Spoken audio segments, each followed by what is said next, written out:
तो कैसे दे दी दिलवा तुहके अभी पढ़ाई करतानी। तो कैसे दे दी दिलवा तुहके अभी पढ़ाई करतानी। तो हेलो दोस्तों, आपका स्वागत है हमारे YouTube channel writer Mahesh Prajapati में। दोस्तों आज हम एक न्यू ट्रैक रोमांटिक सॉन्ग लेकर आए हैं जो फुल और फ्री है। काफ़ी अच्छा मैटर है, डुएट मैटर है, लड़का और लड़की दोनों का मैटर है। जहाँ पर लड़की लिखा है लड़की का लाइन है, जहाँ पर लड़का लिखा है लड़के का लाइन है। तो चलिए स्टार्ट करते हैं बिना समय गवाए मुखड़े के साथ।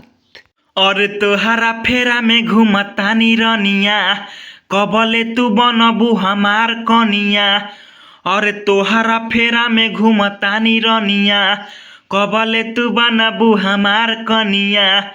मन में बका तोहरा हम बुझतानी। तो कैसे दे दी दिलवा तुहके अभी पढ़ाई करतानी।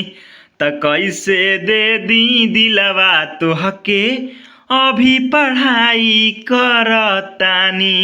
अंतरा फर्स्ट। हमारा से प्यार कलई हो रनिया, हमरा दिलावा के बन जा तू दिला जानिया। और हमारा से प्यार कलई हो रनिया, हमरा दिलावा के बन जा तू दिला जानिया।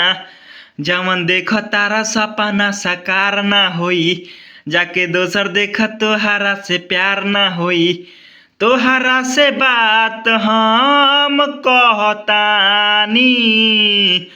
तो कैसे दे दी दिलवा तुहके अभी पढ़ाई करतानी।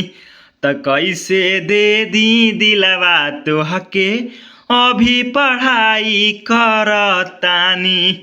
दोस्तों लास्ट अंतरे के लिए हमसे संपर्क करें, हमारा नंबर चैनल के डिस्क्रिप्शन बॉक्स में दिया हुआ है। तो दोस्तों इसी तरह का फुल और फ्री सॉन्ग पाने के लिए हमारे चैनल को सब्सक्राइब करें और वीडियो को लाइक करें, शेयर करें और कमेंट करें। तो चलिए मिलते हैं किसी नेक्स्ट वीडियो में किसी नए ट्रैक के साथ। तब तक के लिए बाय।